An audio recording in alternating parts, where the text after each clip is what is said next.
Good afternoon and welcome to Take the Lead. I'm your host, Mark Seal, and I'm stoked you are joining me today. We have a super fun show for you because you guys voted on it last week, and we're going to play with the loop pedal with the Superswitch from Singular Sound, Aeros. So it's going to be a super cool show.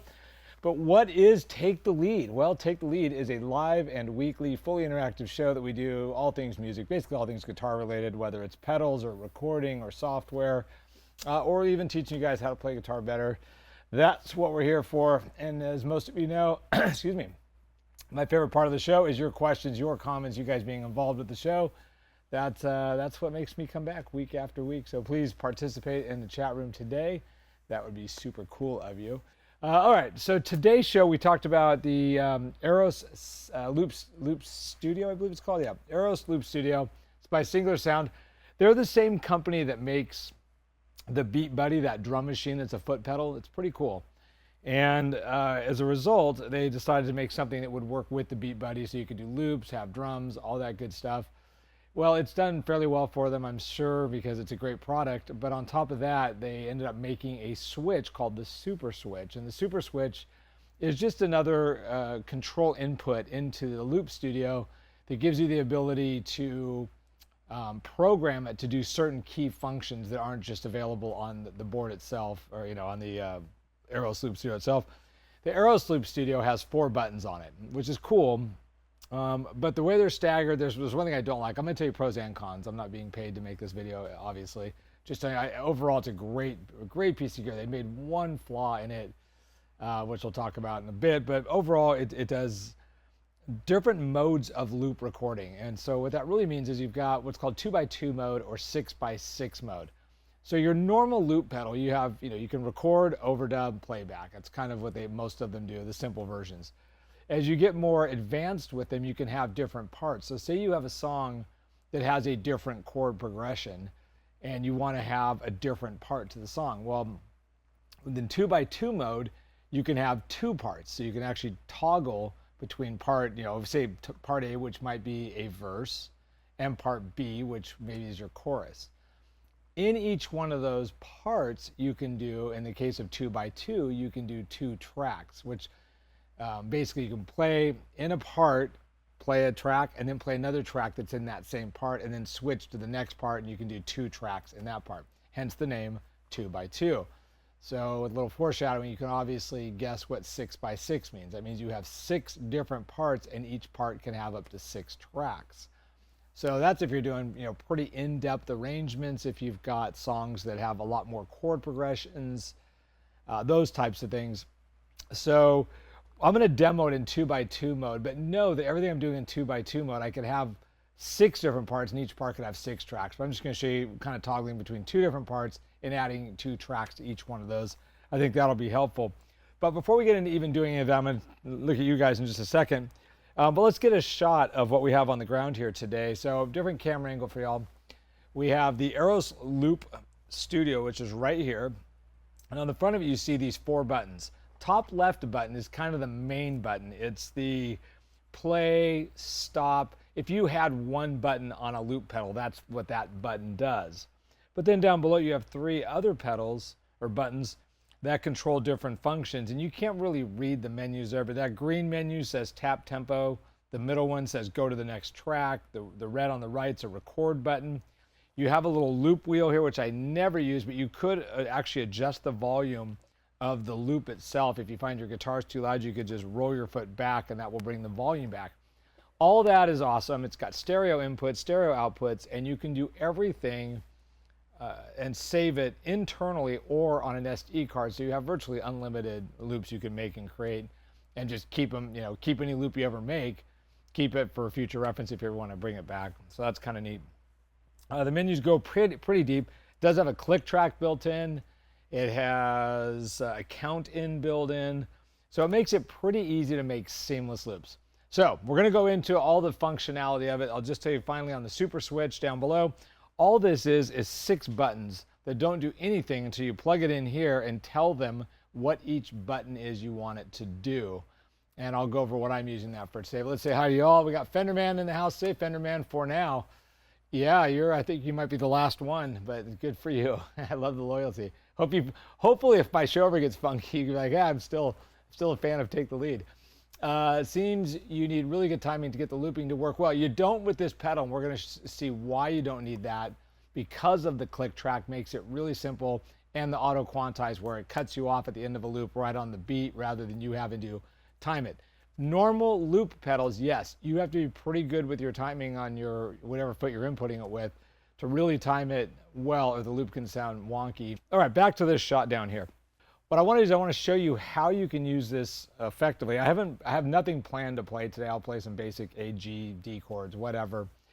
And what you're going to find is that the way I programmed it for me is I didn't want to have to use this button up front. That's my one thing I don't like about the Aeros loop pedal here, is that the main button, you have to go above another button to get to it. So you have to go above this first button here and go up to hit this other button, even though this is the one you're going to hit the most.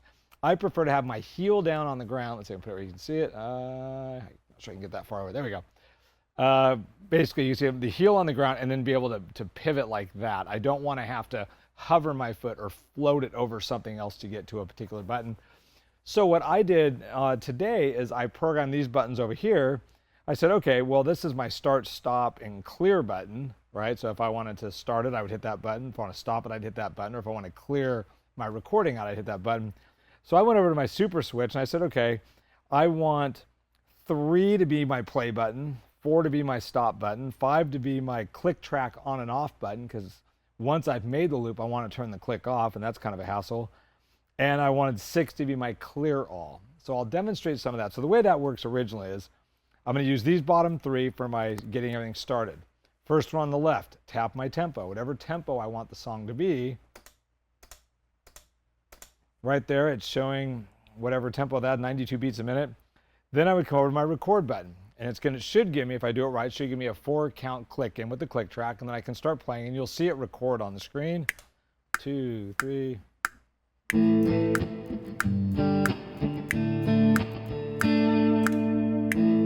Now, my button 3 over here, I started 4 with stop, so I'm going to stop it with that button. Much easier for me to reach over here and stop it that way. If I want to play it, I can hit 3, or I can stop it with 4. So this is just easier right there.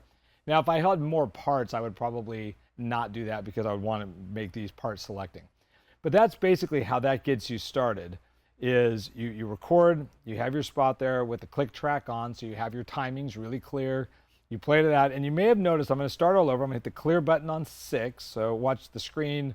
You'll see it kind of hiccup, and now it starts over, and now my record button's back, and this is a blank canvas all over again. So this time what I want you to notice is where I get myself out. This is what makes the loop really simple.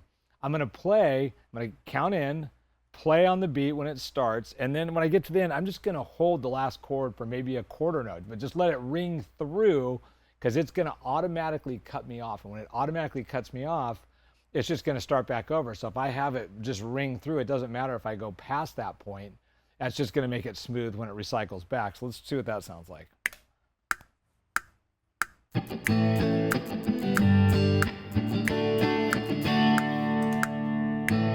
And notice I also hit it way before I had to hit it, right? I hit it well before it was over, but it's going to continue the way I've set it up. It's going to continue to record until the downbeat of the next measure. So if I just hold that chord and just sit there, it's going to just ring until it's going to cut it perfectly. So if we listen to the loop now, it should be really good. Let's see. There's the click track turned off now.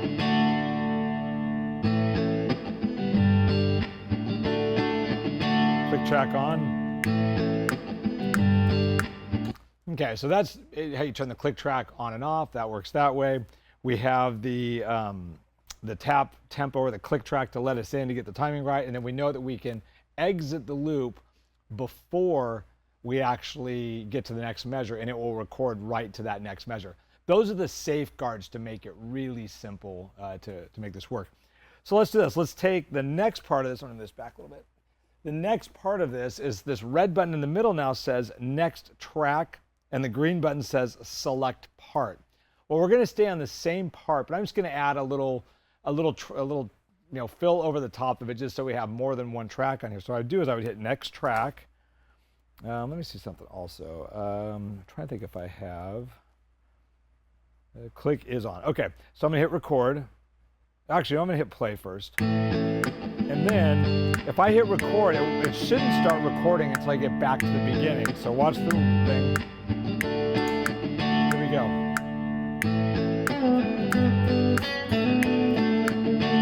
And then I'm out.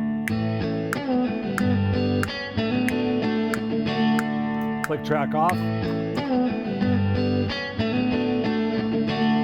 Stop, start. Okay, so now what we've done is we've created a part, just playing an A to a G to a D, something simple. I did it in time because I had that click track. I established time by using the tap tempo feature where I just click the time of the song I want to play or the riff I want to play. So once you have all it set up, you have your tap tempo set up, your click tracks on, you record that first part. Well, now you've established the length of your loop. And you have a feature in here where you can say, hey, I want the second part, or each part can have its own length, meaning the thing that I overdubbed, or track 2, I should say, that could have been twice as long, and I could have done a lot more, and it wouldn't have repeated until it got to the end of that loop. But for now, I'm keeping it simple, just keeping everything kind of squared up. So the first track and the second track are the exact same length, and they started at the same spot and they end at the same spot. And so when you loop it, you get that really...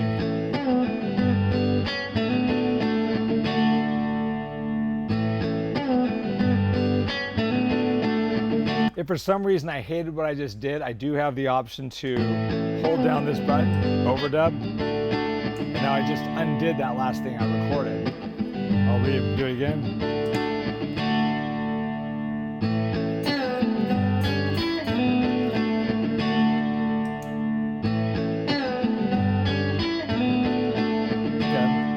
So now we have our first main part, and that's a background part. Say I want to solo over that, I can go and solo over that. I could create another part right now, or another track, and so forth and so on, because I think I've got this set up for 6/6 right now, but I'm utilizing it into. In fact, let's try it really quick. Let's just see if I want to do another track, could I? I hit next track, record.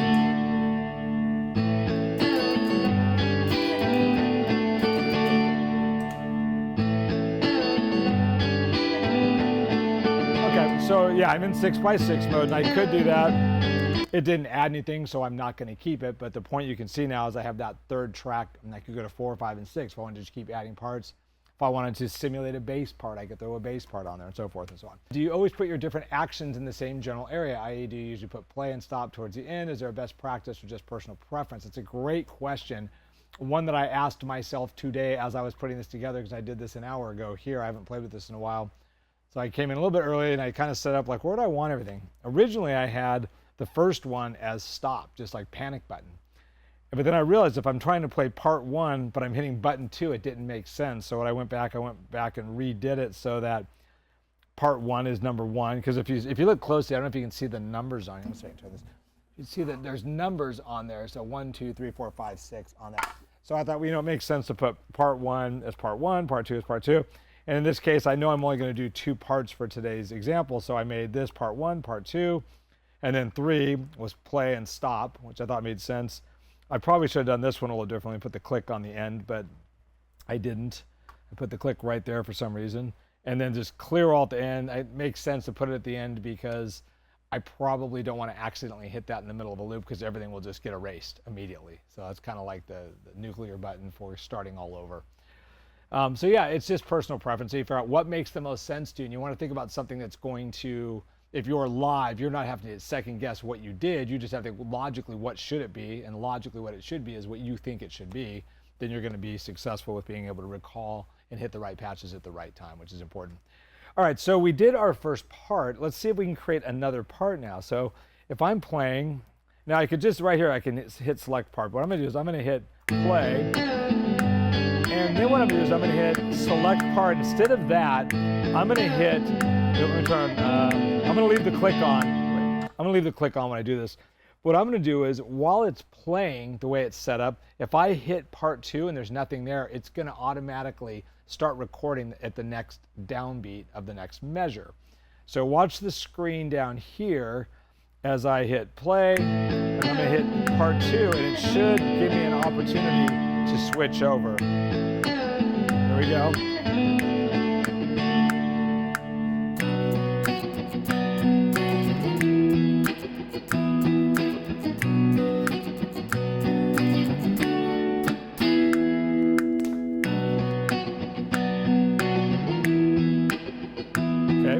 good. Let's create another track on this part.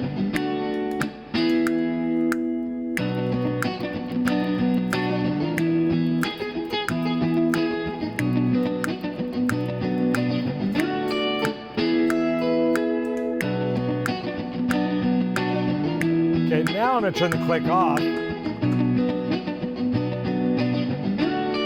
And now I'm going to select part 1. Back to the beginning. So now I'll just use these two.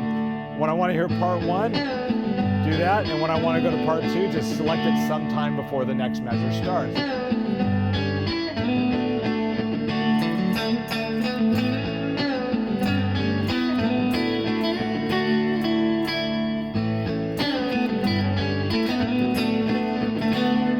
Try that volume thing real quick.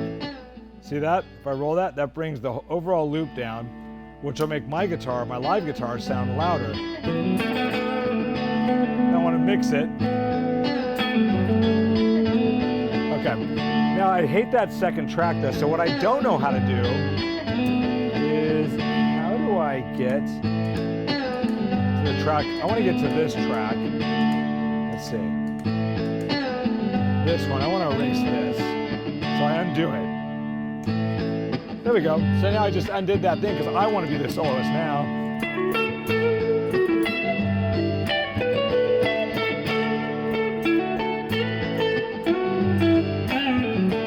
Next part.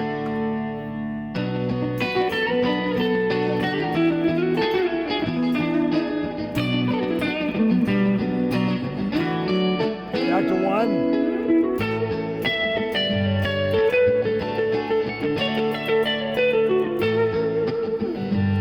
And so forth and so on. So you can see it's quite seamless to go from one part of music to the next part of the music.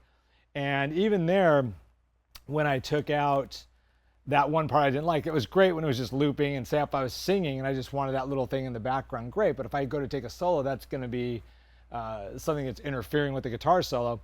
Well, what I could do, which would be really simple, is on any one of these buttons I can say, hey, mute track 2.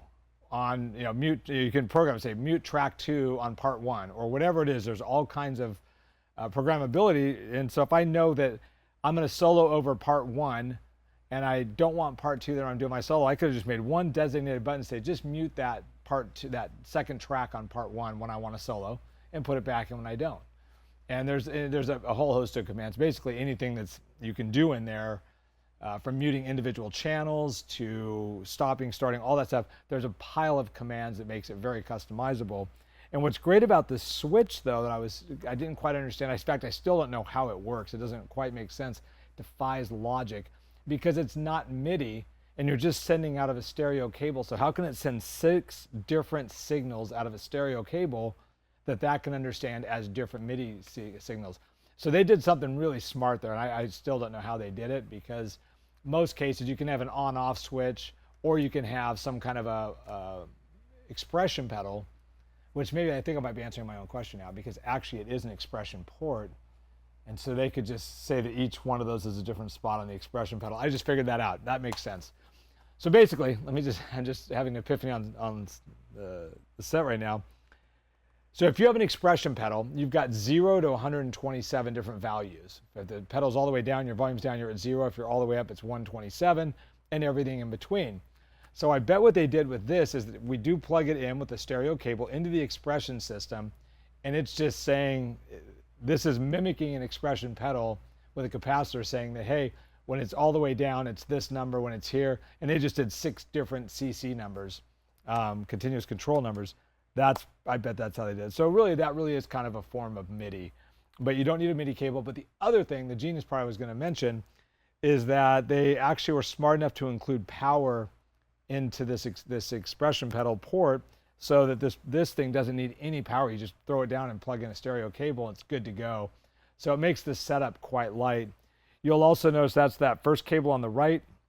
That is the expression pedal, and then I have 2 stereo cables coming in from my computer, which I'm using the John Mayer app. So that's recording whatever I've got there. And the last thing, I have those 2 cables going out, which is what I'm sending to the mixer to send to you guys. So it's quite a simple setup. Normally those last 2 would go out to your amp or to your PA speaker or your PA system to give you your sound. So it's a very portable rig that does a lot for you, gives you a lot of options. So let's take a loop at it a little different. Let's start from scratch now and just see how you might use this in the real world. But what else do we have here? Do you ever put in so many parts that when performing live, you need to spend more time focused on the looper than the guitar? You know, it's funny you say that because I'm experiencing that a little bit right now with Ableton. I'm creating full songs in Ableton where I say, okay, I'm doing Sailing by Christopher Cross, right? And there's 3 distinct parts. You have the main intro, verse, those are the same. Then you have the chorus, and then you've got this cool bridge section that kind of goes away a little bit. It goes off from the other 2. So I said, okay, well, I need to make 3 parts. I'm not doing drum fills, and I'm not doing cymbals. Basically, I just get the basic drum groove. I get a nice pad keyboard sound to give me all the harmony parts of the guitar. So if I want to solo over it, I've got all the harmony I need. And then bass to fill in the low end. If I play with my buddy Frank, who I do a lot of stuff with, he's a percussion player. And so he plays a cajon that's got a kick pedal and a snare. So he plays basically a drum set. So I just turn off the drum tracks, and now he and I can play to the keyboards and the bass track. I'm playing live guitar. He's playing live drums. We're both singing, doing vocals, whatever. So there's a lot of versatility. But the point I make is that I've got several parts to each song. You know, I've got a whole bunch of songs I've been creating. And so I have to remember what I did on each song. So I'm actually doing it in Excel. I've kind of made a spreadsheet of each song, what each part is. But I'm also trying to do what I said earlier is I'm trying to make it as consistent as possible. Meaning on my what's it called? My Nectar pedal, my Nectar Pacer pedal, it's my MIDI controller. I've got 1 is always section 1. It's always where the song is going to start. 2 is always the chorus. Then all the other stuff, if there's a solo section, that's always going to be 3. If there's a separate outro, that'll be 4. 5 is always just going to be a blank time, meaning there'll be a hi-hat or something that's keeping time if it stays on so we can stay connected. So that to me made a lot of sense. So that's going to help when I play these things live. The challenge will be in certain songs is remembering where I cut off a verse to a chorus, making sure it's a real obvious, definitive point. Let's see what else we got here. Bad Company. Amazing how you can create such a layered song this way, a one-man band. You really can. I mean, that's the thing. You think about like, let's see, if I do just something simple. Let's clear that whole thing. Tap in a tempo. 1, 2, 1. 2. Oops. So right there, I didn't have my click track on. Now I will. 2, 3, 4.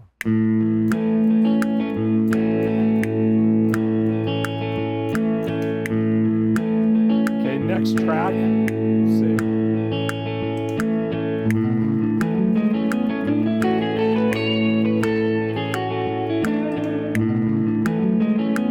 Now what if I play the 3rd above that? Let's see, next track.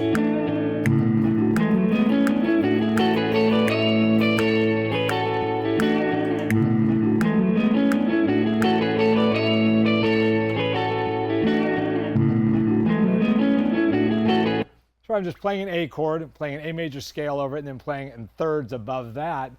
Pretty cool stuff if you start thinking about, doing stuff like Iron Maiden's The Trooper or something, where if you didn't know that. And then put it in. Let's do that. What the heck?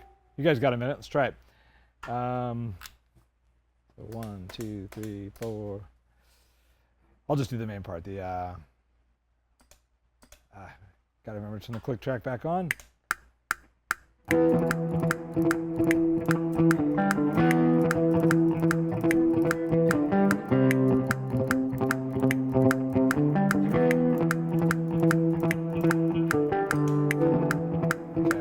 Basic idea. Way off on the timing. Just trying to remember the part. Okay, next track.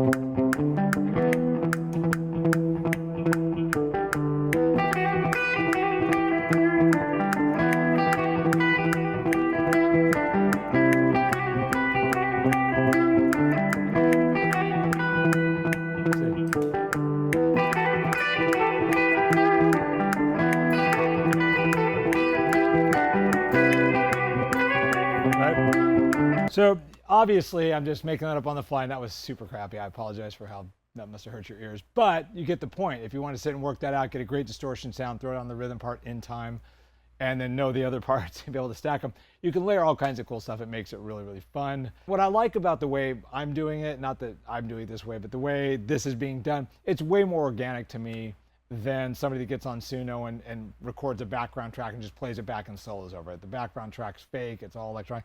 This at least, you know, you're the guy playing guitar or you're the one adding the parts to it. It makes it kind of fun. I'm going to leave you guys with this one. I'm going to try a little bit just to kind of show you what I was working on. So say that the sailing is a good example because that's the newest one. So I got to do, what's the tempo? That's sailing, da, da, da, da. So maybe 73 beats a minute. So I got that in there. Basic chords at the beginning with the click track on. Starts like a D add 9 thing.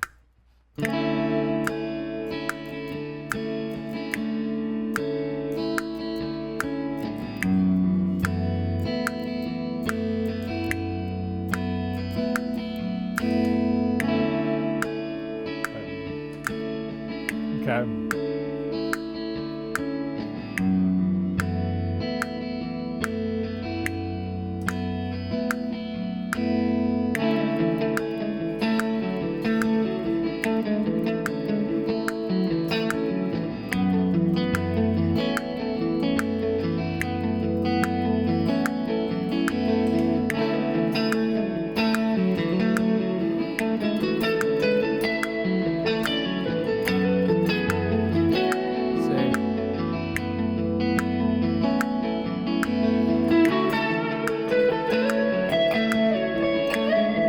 Click track off.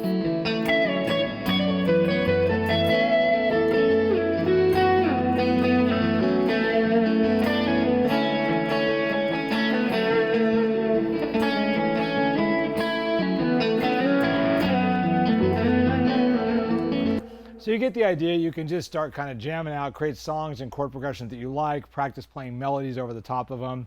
It's another way of increasing your ability to improvise over chord changes. Just like I was talking about playing to background tracks on YouTube. That's great. I mean, those tracks are wonderful and you can just focus purely on playing. But this requires a little bit more input. You've got to be able to control your feet and listen and time things out. So there's a lot of benefits to working with loop pedals. This one happens to be one of the better ones on the market. But I will say I really would not use this moving forward without the Superswitch. And it was only, you know, $100 or $150 for the Superswitch. Not that pricey considering how much it opens up the actual loop pedal itself. All right, thanks for hanging out with me on all that, you guys. That was super fun. I love that was your choice because that was something I wanted to do for a while since I got that pedal a month or two ago. Social media stuff, you know where we're at. You can follow us on Take the Lead Live, Guitar Me at Guitar Seal, Fugu shows at Fugu for email inquiries, all that good stuff. Tell people about the show. Come back, watch the archives. That's always super cool. If you have things you want to see on the show, please let me know. I would be open to doing it. And it looks like next time I do see you guys, you want to do a guitar lesson, which makes sense. We've done some guitar gear stuff for a while. So yeah, we'll do a guitar lesson. We'll figure out what we're going to do that on. I might put something on the Instagram. Wow, it just sounded older than dirt. I might put something on Instagram to see what you guys want to learn in a guitar lesson next time I see you. Other than that, you guys, don't post anything political. Just stop. Either side. Oh, please. I have had to unfollow more people on both sides of the aisle because all they do is post divisive hatred crap. Just stop doing it. Just post cool stuff. You're not changing anybody's mind either side. Just please, for the love of God, because I want to follow people. There's people I want to follow that I actually can't follow now because every single thing is anti this and anti that or whatever. It just sucks. So that's my diatribe for today. The opposite of that. Go out and be super cool to people. Encourage people to play guitar. Do real art. Be kind to each other. And I will see you back here next week on Take the Lead.